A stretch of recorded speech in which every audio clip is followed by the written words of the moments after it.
सो आज हम पढ़ेंगे गेस्टेशनल डायबिटीज मेलिटस GDM।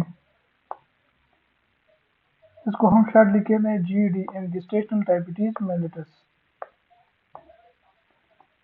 सो गेस्टेशनल डायबिटीज मेलिटस है क्या? Basically any type of glucose intolerance that is diagnosed during pregnancy. जो भी हाइपरग्लाइसीमिया की कंडीशन है जिसमें normal blood glucose normal level से ज़्यादा हो जाता है और वो प्रेगनेंसी के दौरान हम डायग्नोस करें तो इस कंडीशन को हम कहते हैं gestational diabetes mellitus.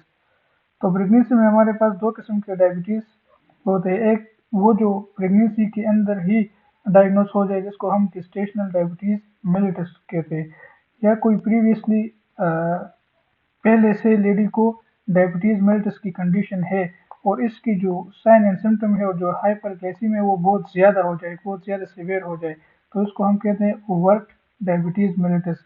Overt diabetes mellitus के दो टाइप्स है, type 1 and type 2 diabetes mellitus. ये ऑलरेडी प्रेजेंट होती है लेकिन प्रेगनेंसी में एक कंडीशन होती है जिसको हम कहते हैं इंसुलिन रेजिस्टेंस। तो इस इंसुलिन रेजिस्टेंस की वजह से ये जो ऑलरेडी प्रेजेंट डायबिटीज़ मेलिटस है इसकी कंडीशन और भी सीवियर हो जाती है जिसको हम ओवर्ट डायबिटीज़ मेलिटस कहते हैं। इंसुलिन रेजिस्टेंस है क्या? ये जो प्लेसेंटा है ये हार्मोन सीक्रेट करती है जिसमें एस्ट्रोजन जो कि एस्ट्राडियोल और प्रोजेस्टेरोन मेनली ये सीक्रेट करती है प्लेसेंटा। तो ये जो हार्मोन है ये जाके पेंक्रियाज में जो बीटा सेल है जो कि इंसुलिन की प्रोडक्शन करती है पेंक्रियाज में, ये जाके उसको ब्लॉक करती है और जिसकी वजह से इंसुलिन की जो प्रोडक्शन है वो डिक्रीज हो जाती है। तो इस कंडीशन को हम कहते हैं प्रेगनेंसी इंड्यूस्ड इंसुलिन रेजिस्टेंस। तो ये जो इंसुलिन रेजिस्टेंस आती है इसकी वजह से जो नॉर्मल ग्लूकोज है ब्लड में वो बढ़ जाता है और जब ये ग्लूकोज बढ़ जाता है इस कंडीशन को हम कहते हैं गेस्टेशनल डायबिटीज़ मेलिटस। ये जो गेस्टेशनल डायबिटीज़ मेलिटस है ये यूजुअली प्रेगनेंसी के बाद ख़त्म होती है, subsides after pregnancy. Over diabetes mellitus और गेस्टेशनल डायबिटीज़ में इसमें से डेंजर जो कि फीटस के लिए सबसे ज़्यादा खतरनाक कौन सा है? तो ये जो ओवर डायबिटीज़ मेलिटस है ये हमारे पास लेट्स सपोज ये हमारे पास नॉर्मल रेंज ऑफ ग्लूकोज है।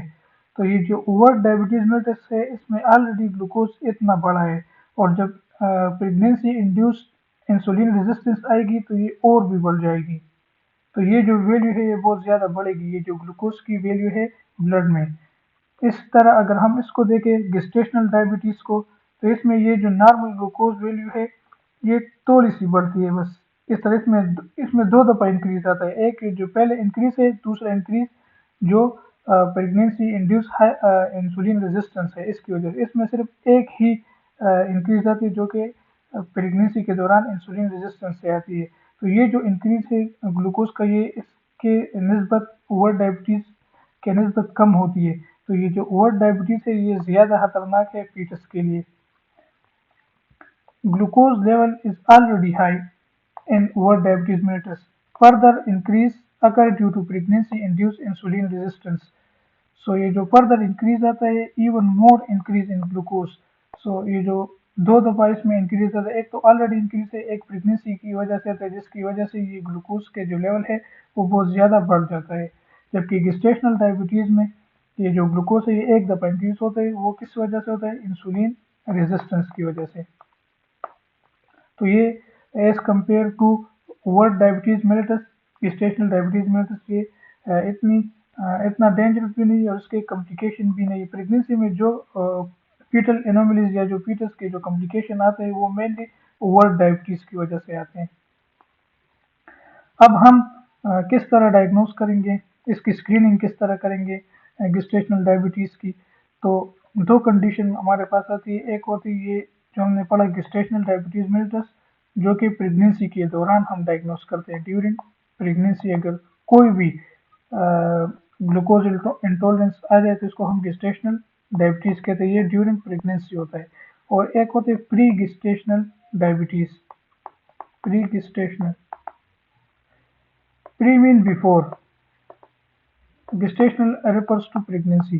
तो जो प्रेगनेंसी से पहले डायग्नोस होता है, अब तो इस कंडीशन को हम कहते हैं प्री गेस्टेशनल डायबिटीज मेलिटस। और ये तो मेनली टाइप 1 या टाइप 2 डायबिटीज होता है जो कि प्रेगनेंसी से पहले डायग्नोस होता है, तो इसको हम प्री गेस्टेशनल डायबिटीज मेलिटस कहते हैं। अब इसकी हम स्क्रीनिंग किस तरह करेंगे, किस तरह इसको डायग्नोस करेंगे गेस्टेशनल डायबिटीज मेलिटस को। तो ये जो American college of obstetrics and gynaecology है वो एक 2 step screening and diagnostic test है, वो रिकमेंड कर दे कि ये हर प्रेग्नेंट लेडी में ये 2 स्टेप टेस्ट होना चाहिए। सबसे पहले तो हम इससे पहले देखते हैं HbA1c। ये ग्लाइकेटेड आरबीसीज होते हैं, आरबीसीज के साथ ग्लूकोज लगा होता है, इसको हम ग्लाइकेटेड आरबीसीज कहते हैं। और ये हम HbA1c में ये जो टेस्ट है इसमें हम ये ग्लाइकेटेड आरबीसीज चेक करते हैं। इसके हमारे पास 2 तरह के रिजल्ट आएंगे।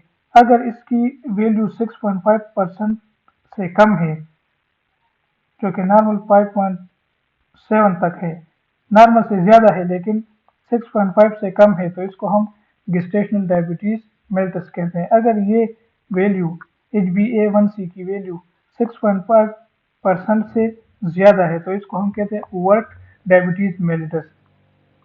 अब ये जो American college of obstetrics and gynaecology 2 step test recommend करती है, ये बेसिकली है क्या। तो इसमें ये जो पहला टेस्ट हम करते हैं वो इसको हम कहते हैं oral glucose challenge test. Oral glucose challenge test, OGCT। इसमें हम सबसे पहले 50 ग्राम ग्लूकोज देते हैं और इसके बाद 1 घंटे के बाद हम ब्लड से सैंपल लेते हैं और उसमें शुगर की ग्लूकोज की वैल्यू चेक करते हैं। इसमें हम सिर्फ एक ही सैंपल लेते हैं, ओनली 1 सैंपल। इसमें हम कोई फास्टिंग सैंपल नहीं लेते, मतलब खाने से पहले इसमें कोई सैंपल नहीं लेते, नो फास्टिंग सैंपल। तो 50 ग्राम का जो ग्लूकोज है जो कि लिक्विड सोल्यूशन हम देते हैं, इसके बाद 1 घंटे के बाद हम वैल्यू रिकॉर्ड करेंगे। अगर ग्रेटर देन 140 mg/dl आ रही है तो इसका मतलब है कि ये नॉर्मल नहीं है, 140 से कम आना चाहिए। अगर 140 से कम है तो ये नॉर्मल है, अगर 140 से ज़्यादा है तो ये एबनॉर्मल है। और इसके बाद हम ये जो स्टेप का 2 स्टेप्स का जो दूसरा स्टेप है वो करेंगे और इस स्टेप को हम कहते हैं oral glucose tolerance test. Oral glucose tolerance test, तो हम अगर OGCT एबनॉर्मल है तो हम नेक्स्ट स्टेप क्या करेंगे, OGTT करेंगे। इसमें हम क्या करते हैं, इसमें हम 100 ग्राम ग्लूकोज देते हैं, 100 ग्राम ग्लूकोज लोड करते हैं बॉडी में। इसके बाद ये जो हम 100 ग्राम ग्लूकोज देते हैं इससे पहले हम एक फास्टिंग सैंपल लेते हैं ये। तो जो OGCT है इसमें फास्टिंग सैंपल नहीं होते हैं, नो फास्टिंग सैंपल, हम कोई भी फास्टिंग सैंपल नहीं लेते। लेकिन इधर OGTT में हम पहले फास्टिंग सैंपल लेंगे, इसके बाद 100 ग्राम ग्लूकोज देंगे, इसका फिर 1 घंटे बाद सैंपल लेंगे, फिर 2 घंटे बाद सैंपल लेंगे, फिर 3 घंटे बाद सैंपल लेंगे। तो इस टेस्ट को हम 3 आवर टॉलरेंस टेस्ट भी कहते हैं, 3 आवर टॉलरेंस टेस्ट।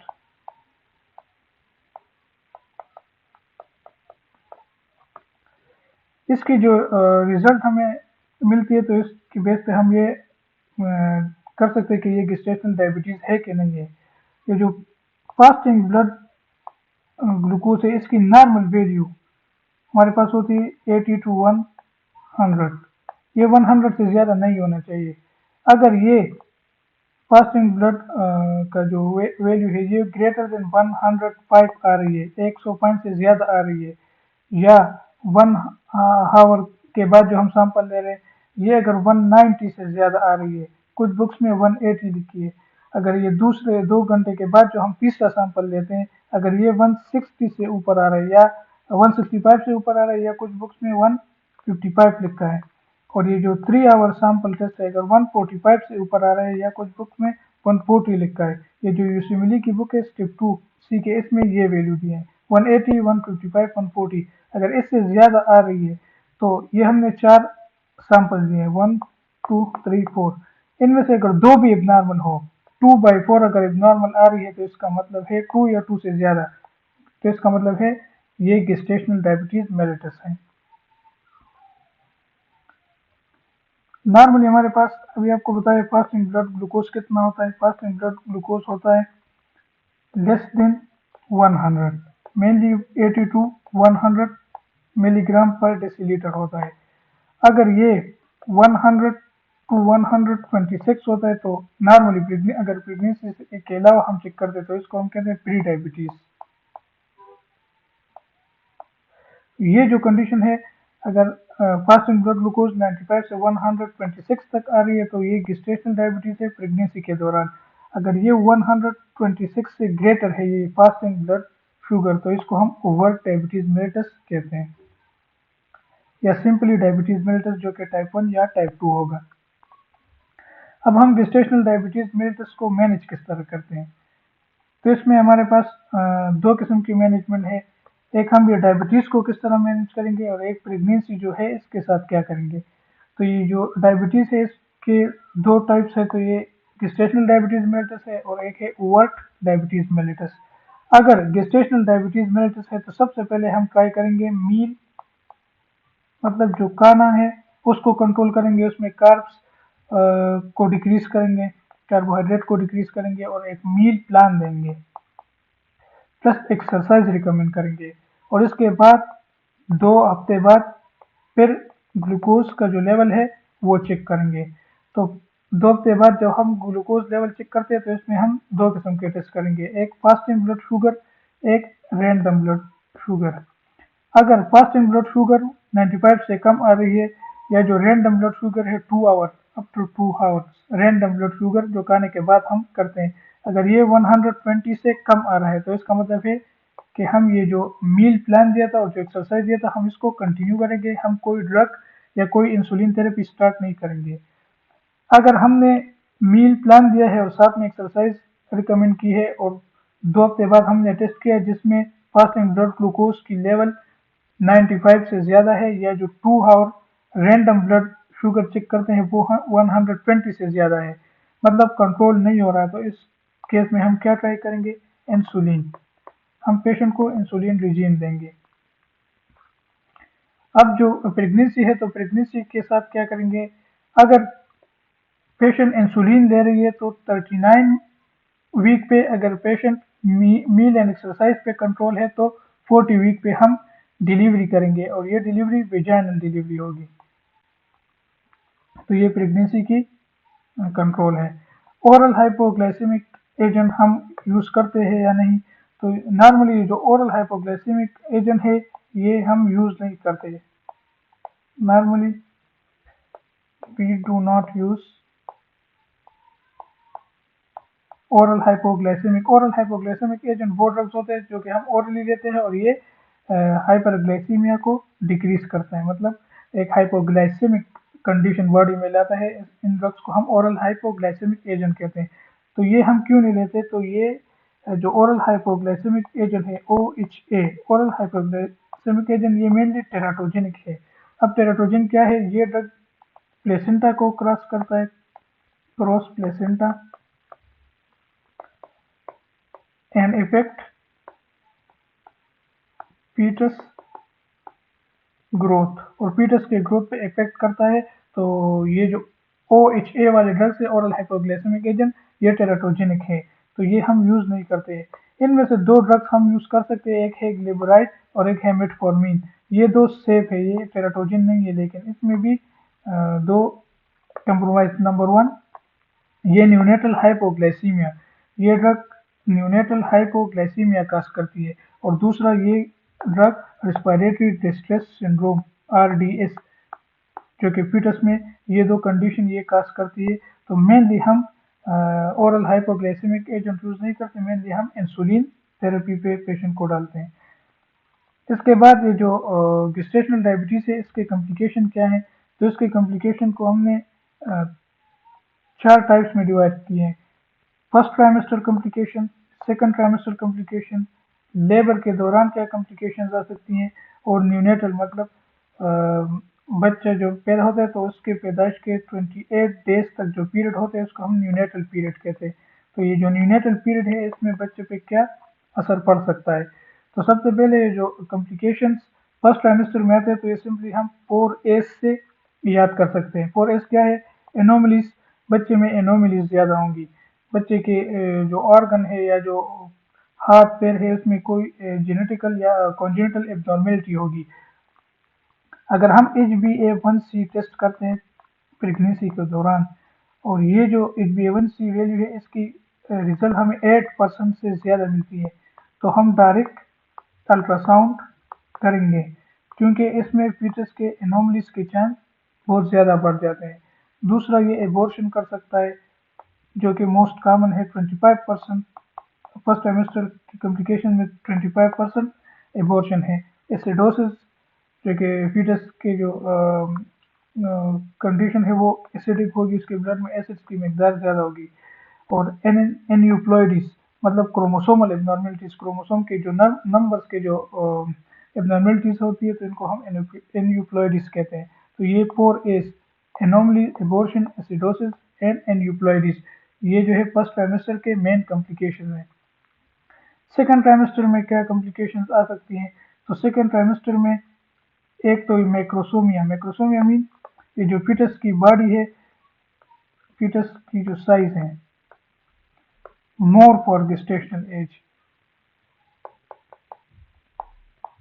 इसका जो वेट है वो ज़्यादा होगा। Macro mean large, soma mean body, large body, foetus की जो बॉडी होगी वो लार्ज होगी।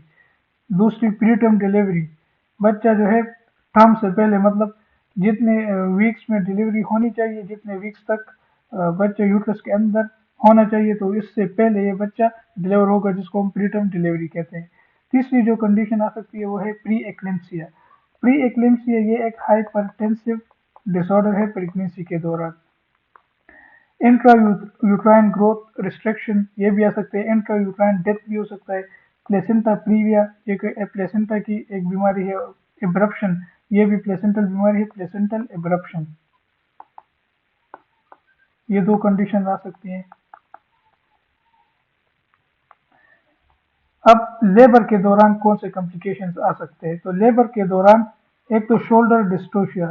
शोल्डर डिस्टोशिया का मतलब ये है कि जो बच्चे का जो शोल्डर है ये पल्विक्स के अंदर फंस जाता है, तो इस कंडीशन को हम कहते हैं शोल्डर डिस्टोशिया।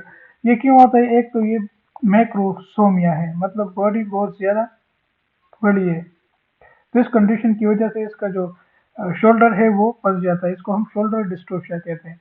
पोस्टपार्टम हेमरेज, ये बच्चे का जो साइज है ये बहुत ज़्यादा बड़ा है जिसकी वजह से जो सराउंडिंग टिश्यू है इसके रप्चर्स होने के चांस बहुत है, जिसकी वजह से postpartum, postpartum mean after birth, haemorrhage के चांसेस ज़्यादा होते हैं। तीसरा जो कॉम्प्लिकेशन है लेबर के दौरान वो है ऑब्स्ट्रक्शन। ये जो फीटस है ये जो पल्विक कैनाल है इसके अंदर फंस जाता है, इसको हम फीटल ऑब्स्ट्रक्शन कहते हैं। तो इसकी बॉडी का जो साइज है वो बड़ा है और जो पल्विक फ्लोर है या जो पल्विक का जो एंडेट है वो उसके हिसाब से फिर छोटा पड़ जाता है, जिसकी वजह से इसकी ऑब्स्ट्रक्शन हो जाती है या इसको हम कहते हैं obstruction of foetus.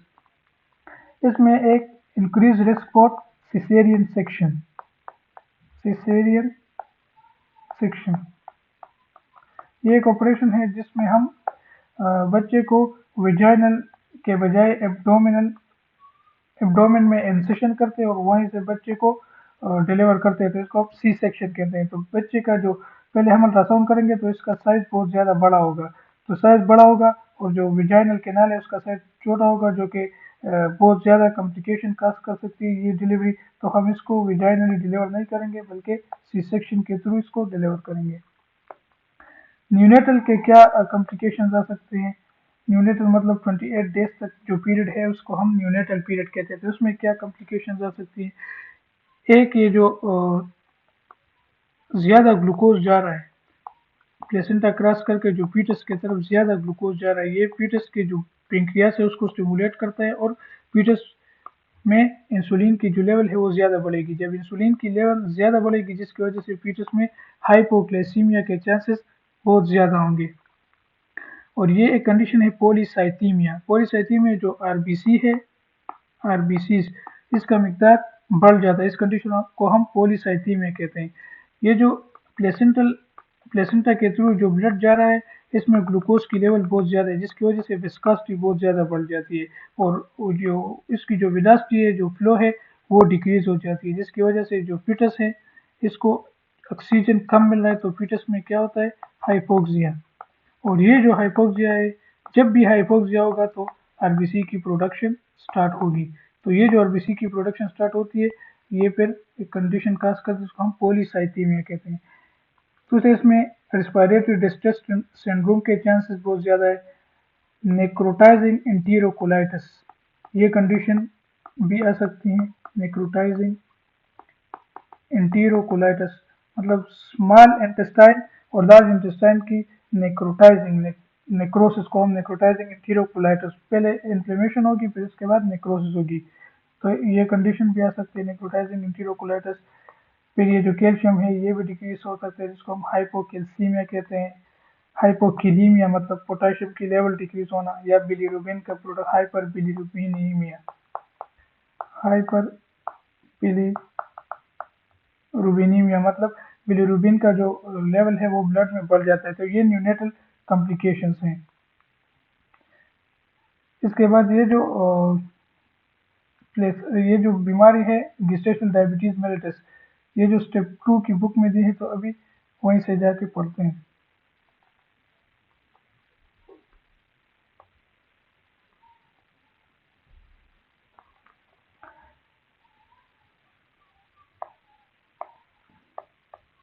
So diabetes in pregnancy is divided into fall into category gestational diabetes mellitus। जैसे पहले ही बता दिया कि जो प्रेगनेंसी के दौरान ही डायग्नोस हो जाए उसको हम गेस्टेशनल डायबिटीज, और जो प्रेगनेंसी से पहले डायग्नोस हो जाए उसको हम प्री गेस्टेशनल डायबिटीज। ये प्री गेस्टेशनल डायबिटीज के जो रिस्क फैक्टर है वो क्या है? इसके जो रिस्क फैक्टर है वो, अगर बीएमआई बॉडी मास इंडेक्स 25 ग्राम पर मीटर स्क्वायर से ज़्यादा है, जो कि ये body mass index Asians population के लिए 23 है। First degree relative with diabetes में, अगर कोई first degree like mother, father, brother में कोई डायबिटीज मेल्टस है, तो ये एक रिस्क है प्री गेस्टेशनल डायबिटीज की। हाई रिस्क एथनिसिटी, कुछ लोग मतलब कुछ कम्युनिटीज या नेशन ऐसी होती है जिनमें डायबिटीज ज़्यादा होते हैं, जिस तरह African, American, Asian, Hispanic, Pacific islander and native American. अगर एथनिसिटी रिस्क है तो भी प्री गेस्टेशनल डायबिटीज का रिस्क बढ़ जाता है। पॉलीसिस्टिक ओवेरियन सिंड्रोम, ये कंडीशन है जिसमें ओवरीज के अंदर सिस्ट बन जाते हैं। तो ये जो सिस्ट बन जाते हैं, इस कंडीशन को हम कहते हैं पॉलीसिस्टिक ओवेरियन सिंड्रोम। और ये पॉलीसिस्टिक ओवेरियन सिंड्रोम, इसमें हार्मोनल चेंजेस आते हैं, जिसकी वजह से इंसुलिन की रेजिस्टेंस आ जाती है।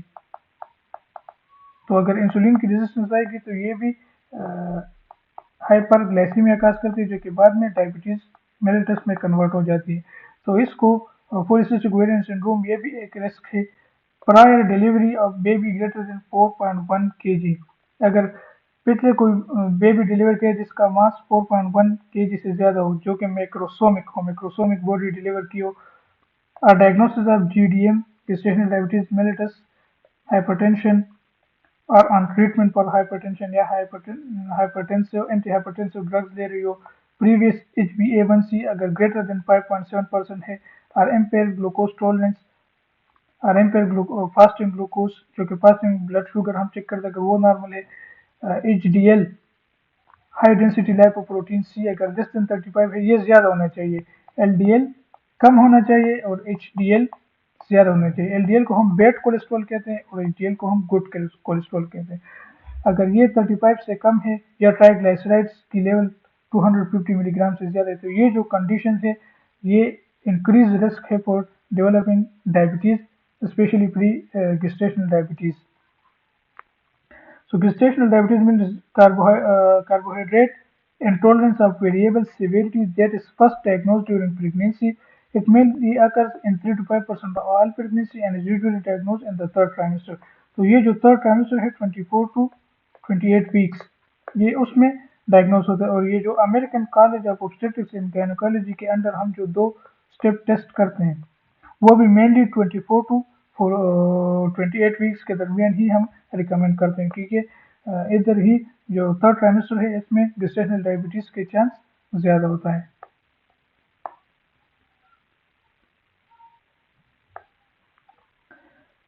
टिपिकली एसिम्टोमेटिक वही सिम्टम होंगे जो मेनली तो एसिम्टोमेटिक होते हैं, जो सिम्टम होंगे वो वही ग्लूकोज वाले होंगे, जिस तरह polyphagia, polyuria, polydipsia, glycosuria, urine in glucose in urine, ये कंडीशन होंगी। May be present with edema polyhydramnios, जिसमें एमनियोटिक फ्लूइड की वैल्यू बढ़ जाती है। नॉर्मली 5 टू 25 सेंटीमीटर होता है according to amniotic fluid index. तो अगर ये 25 सेंटीमीटर से ज़्यादा है तो इसको हम पॉलीहाइड्रोमनियोज कहते हैं। Large for gestational age infant, ये जो गेस्टेशनल एज है, फॉर एग्जांपल एक मिसाल के तौर पर गेस्टेशनल एज है 20 वीक्स, और अगर हम नॉर्मली जो चार्ट हमारे पास अवेलेबल है उसमें देखें तो इसमें बच्चे का वेट बनता है कि ये बच्चा 2 kg का होगा, लेकिन ये जो बच्चा बन रहा है इसकी वेट है 4 kg। 20 वीक में 2 kg होने चाहिए, इधर 4 kg है, तो इसको हम कहते हैं large for gestational age infant. तो इसकी हम डायग्नोसिस जो करते हैं तो वो ओरल ग्लूकोज चैलेंज टेस्ट और ओरल ग्लूकोज टॉलरेंस, ये 2 टेस्ट हम करते हैं।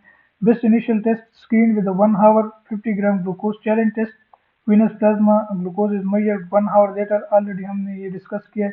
ये perform at 24 to 28 weeks. Value अगर 40 या 40 से ज़्यादा है तो ये एबनॉर्मल है। इसके बाद हम कौन सा टेस्ट करेंगे, ओरल ग्लूकोज टॉलरेंस टेस्ट, इसको हम ओरल 3 आवर टेस्ट भी कहते हैं। इसमें हम 4 सैंपल लेते हैं, एक फास्टिंग, 1 आवर, 2 आवर, 3 आवर, और ये जो वैल्यूज है अगर इससे ज़्यादा है तो ये टेस्ट एबनॉर्मल है, और हमें अगर इन चारों में से 2 वैल्यूज एबनॉर्मल आ रही है तो ये गेस्टेशनल डायबिटीज मेलिटस है। इसकी हम ट्रीटमेंट क्या करेंगे। Mother, best initial treatment American diabetes association, diet, regular exercise and strict glucose monitoring, 4 times per day glucose को चेक करेंगे, डाइट एंड एक्सरसाइज, तो मील प्लान प्लस एक्सरसाइज, ये हमारी पहली रिजीम होगी। Add insulin if dietary control is insufficient, 2 हफ्ते बाद हम चेक करेंगे आफ्टर 2 वीक्स, ऑलरेडी डिस्कस किया है। अगर 2 हफ्ते बाद भी फास्टिंग ग्लूकोज 105 से ज़्यादा है, या जो रैंडम ग्लूकोज है 2 आवर के बाद 120 से ज़्यादा है तो फिर हम इंसुलिन ऐड करेंगे, अगर कम है तो मील प्लान और एक्सरसाइज पे ही छोड़ेंगे।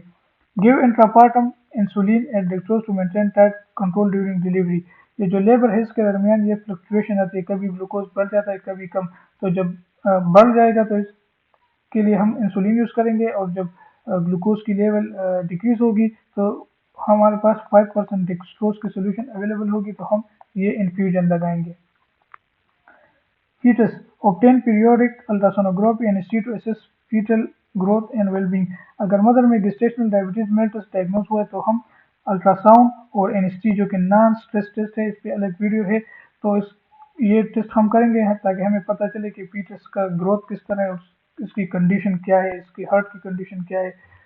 It is recommended to induce labour at 39 to 40 week, अगर इंसुलिन पे है तो 39 वीक, अगर मील प्लान पे है तो 40 week. In patient with gestational age control and insulin or oral hypoglycemic agent, complication क्या आ सकते हैं हमारे पास। More than 50% of the patient go on to develop glucose intolerance, 50% से ज़्यादा जो पेशेंट है जिनमें गेस्टेशनल डायबिटीज मेलिटस डायग्नोज हुआ है प्रेगनेंसी के दौरान, ये जो प्रेगनेंसी के बाद 50% लोगों में टाइप 2 डायबिटीज मेलिटस की चांसेस बहुत ज़्यादा बढ़ जाते हैं, 50% लोगों में फिर ये इंटॉलरेंस बरकरार रहती है।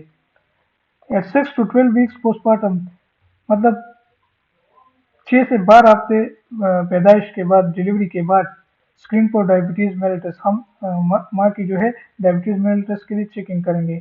75 ग्राम 2 आवर ग्लूकोज टॉलरेंस टेस्ट करेंगे and repeat testing every 3 years if normal result.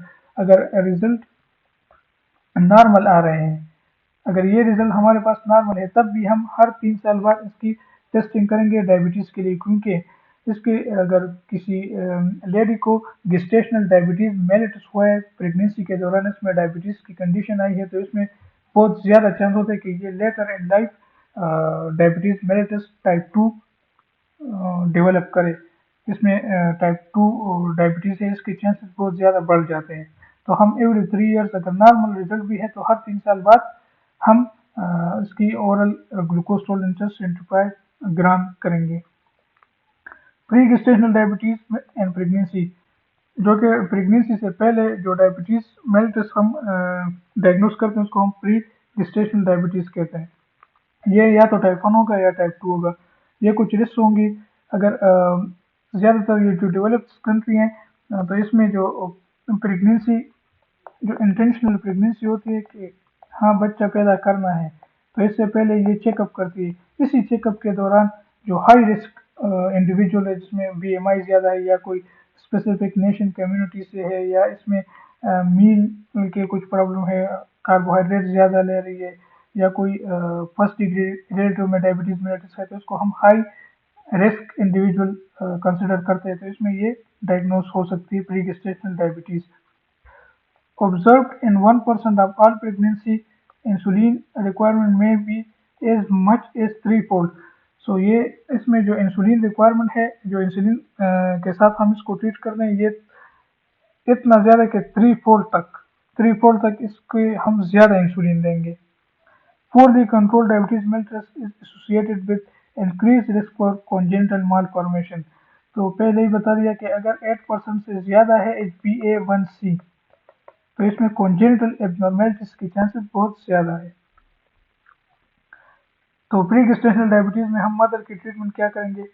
Renal, ophthalmologic, neural tube and cardiac evaluation to assess for an organ damage. ये जो नेप्रोपैथी होती है, ये जो रेटिनोपैथी होती है, ये जो न्यूरोपैथी होती है, ये जो कार्डियक कंडीशन आ सकते हैं डायबिटीज़ की वजह से, तो हम इसको एवेल्युएट करेंगे, इसकी उसको चेक करेंगे कि कोई एंड ऑर्गन डैमेज तो नहीं हुआ है। Best initial treatment, lifestyle modification, meal plus exercise, ये बहुत ज़रूरी है। Add insulin therapy if poor response, पहले हम मील प्लस एक्सरसाइज ट्राई करेंगे, अगर रिस्पॉन्स नहीं जा रहा है तो फिर हम इंसुलिन ऐड करेंगे। Strict glucose control is important to minimise foetal defect. ये जितना भी ग्लूकोज जितने ड्यूरेशन के लिए ज़्यादा होगा या जितने मकदार में ज़्यादा होगा, तो ये फीटल की कॉन्जेनिटल एब्नॉर्मेलिटीज काज करेगा, तो ये बहुत सीरियस कंडीशन है। Fasting morning less than 95, 1 hour postprandial meal, after meal less than 140, 2 hour postprandial less than 120, and overnight glucose 60 to 99 milligram per decilitre. तो ये वैल्यूज हमने मेंटेन रखनी है। अगर इनसे इससे ज़्यादा होगा, इन वैल्यूज से ज़्यादा होगा, तो फिर कॉन्जेनिटल एब्नॉर्मेलिटी के चांसेस बढ़ेंगे।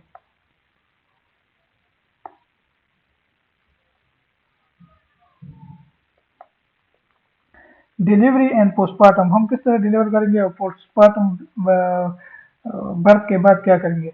Maintain normal glycaemia 80 to 90 milligram per daily during labour. तो लेबर में हम स्ट्रिक्टली ये मेंटेन करेंगे, अगर डिक्रीज होगा तो 5% डेक्सट्रोज लगाएंगे, अगर इंक्रीज होगा तो इंसुलिन यूज़ करेंगे डिलीवरी लेबर के दौरान। With an IV insulin drip और एन आवरली ग्लूकोज मेजरमेंट, और हर घंटे बाद ग्लूकोज की मेजरमेंट लेंगे, और ये मेजरमेंट लेंगे किससे? कैपिलरी ब्लड ग्लूकोज, कैपिलरी से लेंगे। Consider delivery in the setting of poor maternal glucose control, pre eclampsia, macrosomia और evidence of fetal lung maturity. अगर डायबिटीज़ है और मैटरनल जो ग्लूकोज है वो पुअरली कंट्रोल है, या कोई प्री एक्लेम्सिया जो कि गेस्टेशनल हाइपरटेंशन इसको हम कहते हैं, ये कंडीशन है, या मैक्रोसोमिया, बच्चा बहुत ज़्यादा साइज में बड़ा है, या और हमारे पास ये एविडेंस है कि बच्चे के जो लंग्स है वो मैच्योर है। ये हम किस तरह चेक करेंगे लंग्स मैच्योरिटी की? इसके लिए हम इम्यूनोसिंथेसिस का जो टेस्ट है वो करते हैं। अगर इम्नियोटिक फ्लूइड में फोस्फेटिडाइल ग्लाइसरोल ये मौजूद है, या जो लिसिटीन टू स्पेंजियोमाइलिन रेशो है वो 2.5 से ज़्यादा है। तो इस केस में हम ये कंसिडर कर सकते हैं कि फीटल लंग्स मैच्योर है। तो हम डिलीवरी कंसिडर करेंगे, मतलब अगर लेबर स्टार्ट नहीं हुआ है तो हम ऑक्सीटोसिन की ड्रिप्स लगाएंगे, और जो प्रोसेस हम करते हैं इसको हम कहते हैं इंडक्शन ऑफ लेबर। हम खुद लेबर स्टार्ट करवाएंगे। इंडक्शन ऑफ लेबर ये एक प्रोसेस है। Consider C section delivery in the setting of estimated foetal weight greater than 4500। अगर 4.5 kg से फीटस का वेट ज़्यादा है तो फिर हम सी सेक्शन कंसिडर करेंगे। Encourage breast feeding with an appropriate increase in caloric intake, और डिलीवरी के बाद पोस्टमार्टमी ब्रेस्ट फीडिंग हम रिकमेंड करेंगे। Foetus 16 to 24 week, 32 to 34 week क्या क्या हो सकता है? अगर मैटरनल GDM है, गेस्टेशनल डायबिटीज मेलिटस है, तो 16 to 24 वीक हम क्वाड स्क्रीनिंग करेंगे। क्वाड स्क्रीनिंग ये ऑलरेडी डिस्कस कर चुके हैं अलग वीडियो में। इसमें हम 4 टेस्ट करते हैं। Number 1 maternal serum alpha fetoprotein check करते हैं। नंबर 2 इनहिबिन चेक करते हैं, inhibin A. Number 3 estriol check करते हैं जो कि एस्ट्रोजन है। Number 4 beta HCG। ये चारों चीज़ें हम चेक करते हैं, इसको हम क्वाड स्क्रीनिंग, क्वाड मीन 4। तो ये क्वाड स्क्रीनिंग हम करेंगे तो हमें पता चलेगा कि कॉन्जेनिटल या डेवलपमेंटल एनोमली है या नहीं है। Ultrasonography to determine foetal age and growth. Ultrasound से हमें ये पता चलता है कि गेस्टेशनल एज क्या है, तो ये हम करेंगे 18 to 20 वीक पे। क्वाड स्क्रीनिंग 16 to 18 वीक पे। Foetal echo to evaluate for cardiac anomalies, तो फीटल इकोकार्डियोग्राम करेंगे। इसमें हमें कार्डियक की जो माल फॉर्मेशन है उसका पता चलेगा 22 to 24 वीक में। 32 to 34 वीक हम क्या करेंगे? Close foetal surveillance in ST mean non stress test, contraction stress test, biophysical profile. इस पे एक अलग वीडियो ऑलरेडी इसमें हम अलग वीडियो में हम डिस्कस कर चुके हैं। तो ये टेस्ट करेंगे। इन टेस्ट को हम कहते हैं anti partum. Anti mean before, partum mean before birth surveillance. Anti partum surveillance इसको हम कहते हैं। केस में फीटस की जो कंडीशन है, हार्ट रेट क्या है, एक्सेलरेशन, डिसेलरेशन, ये सारा हमने अलग डिस्कस कर चुके हैं अलग टॉपिक में। Admit if maternal diabetes mellitus has been poorly control और fetal parameters are a concern. अगर फीटस में कोई मसला आ रहा है, या फीटस में एक्सेलरेशन, फीटल हार्ट रेट की सही एक्सेलरेशन नहीं होती, या फीटस का जो हार्ट रेट है वो सही तरीके से इसमें एक्सेलरेशन नहीं होती, या वो डिसेलरेट हो रही है, या कोई मैटरनली जो GDM है इसकी जो हाइपरग्लाइसीमी वो पोरली कंट्रोल है, तो हम पेशेंट को एडमिट करेंगे और इसको फिर इंसुलिन देंगे और ये टेस्ट करेंगे, क्लोज सर्वाइलेंस करेंगे। और अगर प्रेगनेंसी वाइबल है, मतलब ये हमें पता चले कि ये बच्चा अब सर्वाइव कर सकता है यूट्रस के बाहर, तो फिर हम इंडक्शन ऑफ लेबर करेंगे और बच्चे को डिलीवर करेंगे। Serial ultrasonogram for foetal growth, हम अल्ट्रासाउंड करेंगे, बार बार अल्ट्रासाउंड करेंगे, बार बार अल्ट्रासाउंड रिकमेंड करेंगे। इसमें हमें फीटस का जो ग्रोथ है उसका पता चलेगा कि कहीं इंट्रायूट्राइन ग्रोथ रिस्ट्रिक्शन तो नहीं हो रही, ये हमें अल्ट्रासाउंड से पता चलेगा। ये इफ अब इधर ये एक कंडीशन है, if urine analysis before 20 week reveals glycosuria, think pre gestational diabetes. तो हमने कहा कि ये जो गेस्टेशनल डायबिटीज मेलिटस हैं इसके चांसेस होते हैं 24 to 28 वीक, मतलब थर्ड ट्राइमेस्टर में इसके चांसेस ज़्यादा होते हैं, थर्ड ट्राइमेस्टर में। तो अगर 20 वीक से पहले हमने यूरिन एनालिसिस किया और इसमें ग्लूकोज आ रहा है, ग्लाइकोज्यूरिया है, तो हम ये कंसिडर कर सकते हैं, ये इसमें हम ये थिंक कर सकते हैं कि ये प्री गेस्टेशनल डायबिटीज हो सकती है। Hyperglycaemia in the first trimester suggest pre existing diabetes and should be manage as pre gestational diabetes. तो ये जो गेस्टेशनल डायबिटीज मेलिटस है ये मेनली थर्ड ट्राइमेस्टर में होता है मेनली।